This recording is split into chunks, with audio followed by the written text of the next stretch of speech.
advised. You're listening to Odyssey, A Tale from the Road, an audiobook by Christopher Cologne. All rights reserved.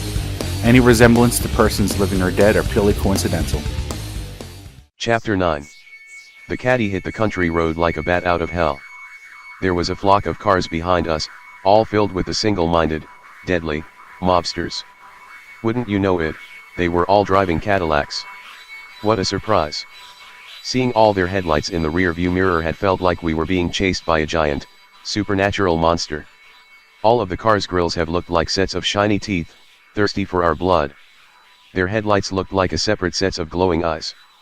Several heads of one monstrous abomination. Each head took turns trying to take a bite out of us. The other Cadillacs were trying to ram us off the road. Every hit was harder than the last. These guys wanted us bad. They wanted to tear us limb from limb. I was in the front seat all by myself. Jimmy, Corey, and Dimitri were still in the back seat. We never got a chance to redistribute the weight in the car, once we lost Miranda. It was hard enough trying to avoid getting rammed, without have to hear the bitching and moaning of my fellow bandmates crying from the back seat. They were calling out for me to do things, as if I had somehow forgot that people were ramming the car. Drive faster. They're trying to kill us. Get away from them. As you can see, I was getting real helpful advice from the peanut gallery. Panic can make you say some really stupid things. I didn't know who was yelling what, but each outburst had been just as useless as the one before it. I was too busy concentrating on trying not to die.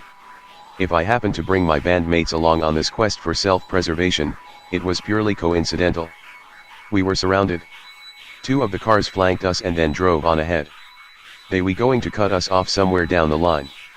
One car stood behind us, trying its best to nudge us off the road. Then it happened. I lost control. The car hit us from the rear passenger side. I tried to straighten us out. In my attempt to regain control, I oversteered the car, but it was too late. At the speed we were going, our momentum overtook the necessity of having all four wheels touching the road. The caddy had gone into a barrel roll, off from the side of the road and into a steep incline and eventually a ditch. Out here, there was no guardrails on the side of the road. There were no street lamps. There was nothing.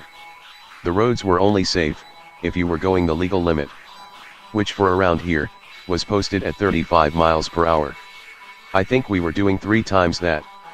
And when you take into consideration that these classic caddies weigh about 2 tons each, it was pretty impressive. It was also impressive that none of us died in the crash. You got to love pre-1970s oil crisis automobile engineering. This caddy was made to be a tank and it had just saved our lives. We were banged up pretty good, but we weren't dead. Flipping over and over in the car had been the most unusual experience. As you're flipping, you watch the sky become the earth and the earth become the sky and back again, a few times over. When we got to the bottom of the ditch, the car had been upside down. We had all been wearing our seat belts, awfully responsible thinking, for bunch low-life road musicians. We all were hanging upside down, like bats, inside the cavernous cabin of the caddy. The seat belts were cutting into our shoulders, under our own body weight. Seeing that we could have easily cracked our heads open while rattling around inside the car, I appreciate the fact that it was only my shoulder that had bore the brunt of our potentially deadly dive off the side of the road. Surviving a crash like that makes you appreciate life. It was pitch black at the bottom of that ditch. Any moonlight in the sky had been successfully blocked out by the canopy of leaves and branches of trees that lined the side of the road. It was a miracle that the bulky caddy didn't hit a tree. Odds of something like that ever happening again were 1,000,000 to 1. Since my bandmates had been in the back seat, I originally had no idea if they were dead or alive. "Are you guys alright?" Being cradled by the seatbelt, hanging upside down, I didn't have the luxury of being able to turn my head and see for myself. "I think I'm going to be okay. It feels like I dislocated my arm." It was Jimmy. It was so good to hear his voice. Corey croaked out, "Son of bitch. The blood is rushing to my head, and I feel shit, but yeah, I'm alive."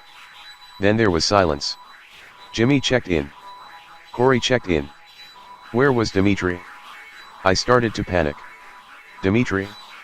Dimitri? Answer me, please. Not again. Not tonight." The worst thoughts popped into my mind. Remind me to never, ever let you drive again. My heart slowed down to only 1,000 beats a minute. It was Dimitri's voice. It was sarcastic, juvenile, and completely inappropriate, but it was him. So what do we do now? Corey asked, are those guys still up there? We have to get out of here before they come down here and kill us. I don't know how we're going to get out of this. I absolutely had no idea. Their fearless leader didn't have a plan. I heard the sound of tires screeching to a halt and the sound of heavy car doors opening and closing. It was Arnie's men. They were talking to each other. I could barely make out what they were saying. Shhhhhhh. Just be quiet for the time being. I was speaking directly to Corey, but it was to the other guys as well. I wanted to see if I could hear what Arnie's men were saying. It was just a set of disembodied voices. You go down there. I'm not going down there. I'm not messing up my shoes. We don't have a flashlight, and it's too dark to see just using our headlights. I'm not about to stumble around in the dark looking for their bodies. One of the thugs, with a high-pitched, nasal voice said, there's no way they survived that crash. It's a damn shame that they had to trash Gabby's car. I saw that fucking thing roll, like 5 times. That was before it fell off the edge of the road. Man, that was better than any stunt I've ever seen in the movies. I know what to do. Blam. Blam. Blam. Blam. Blam. Blam. Blam. Blam. Blam. Blam. Blam. Blam. Blam. Blam. Blam. Blam. Arnie's man was shooting at the car. From where I was, I could see dead leaves being kicked up as bullets penetrated the ground. Either he couldn't see the car in the darkness or was just a bad shot. Only 2 of the bullets actually hit the huge undercarriage of the Cadillac. But we were safe inside the tank. Those 2 shots ricocheted off, easily into the night. The car saved us again. What the fuck are you doing? The disembodied voice of one Arnie's men said as the shots ceased. I'm making sure they are dead. I just emptied my clip into them. We'll come back in the morning, when the sun is up, and collect the bodies. Could you at least give me a warning before you start blasting away? Somebody is going to hear those shots and call the cops. Hey stupid, Arnie owns the cops in this town. Even the ones that aren't on his payroll give him a break because he's the governor's brother. Professional courtesy. Now keep your mouth shut to any of the other guys about where the bodies are. I want to be the one that brings these bodies to Arnie. He's going to be so grateful. He might make me an underboss or something. I'm moving up in the world, and as long as you keep your mouth shut, I'll take you to the top with me, said the thug with the nasal high-pitched voice. Okay, but when we come back, you're going to help me move the bodies. I'm not going to be stuck doing all the grunt work, like last time. Sure. Whatever. Let's go get some shut-eye and come back at the crack of dawn. Hopefully we'll get to them before the worms do. Wear some work clothes. You don't want to get blood and dirt on your suit. I heard footsteps again, the sound of car doors opening and shutting, an engine turning over, and then the fading hum of the car going off into the distance. I had just avoided death, but it wasn't done with me, yet. It had decided to come back later when it was a little more convenient. I wasn't ready to die. I almost forgot that I was hanging upside down. Pushing against the roof of the caddy, I did a one-handed handstand to get myself free of the seat belt. The buckle wouldn't disengage, with all my body weight against it. Playing guitar really builds up the strength in your forearms. I managed to get myself out the car without doing any more damage to my body. I also helped Jim, Dima, and Corey extricate themselves. I told the guys, the good news is, that Arnie's men have given up trying to catch us for the time being, so that has bought us a couple of hours. The bad news is, the car is trashed, we're lost in the middle of nowhere, we don't know where we're going, and we don't know who else might be out there looking to kill us. When you put it like that, you almost make it sound hopeless. I don't know if Corey was trying to be sarcastic or not. I wasn't in the mood to get into an argument. The 3 puppies we looking to see where the alpha was heading, so that they could tag along. I didn't say another word.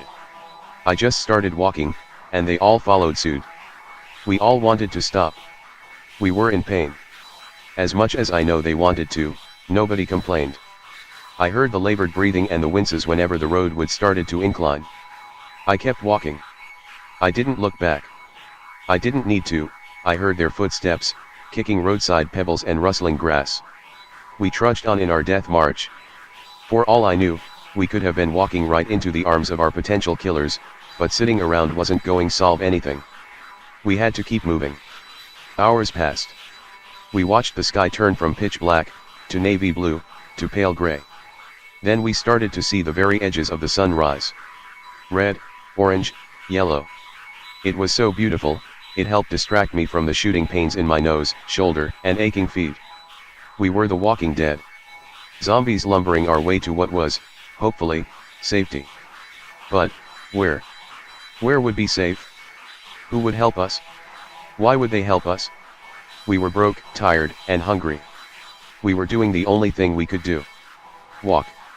How much longer could we go? Self-preservation was one thing, but it was only a matter of time before one of us passed out from exhaustion. Since nobody was complaining, we all just kept moving, not wanting to be the first one to cry out for mercy. This wasn't going to last much longer. What we needed was a miracle. As if it was coming directly out of the sunrise, a silhouette of a pickup truck broke the horizon, driving towards us. It looked like a glorious godsend. I don't know if I was delirious from dehydration or what, but I raised my hands in the air in hopes to get the driver's attention. It was hard to miss us. We were the only things on the side of the road. The pickup truck made his way to pulling over to our side of the road. The illusion of the truck, being a thing of beauty, was quickly shattered as it approached. The back end of the pickup truck had been holding hay, rope, and farming equipment. It wouldn't surprise me if it was used, at times, to hold livestock. The truck had been covered in rust and mud, or at least, I hope that was mud. The driver looked like he was 1,000 years old. His liver-spotted head had random sprouts of white wispy hair. The tank top undershirt he was wearing had stains on it that were older than me. He had a kindly look in on his face. But what took us all back was that he had one of those breathing tubes tethered around his face, with its little offshoots going up his nostrils. I knew exactly what we were in for when I saw the huge crucifix dangling from his rear-view mirror. Please visit twostrangersonePodcast.net.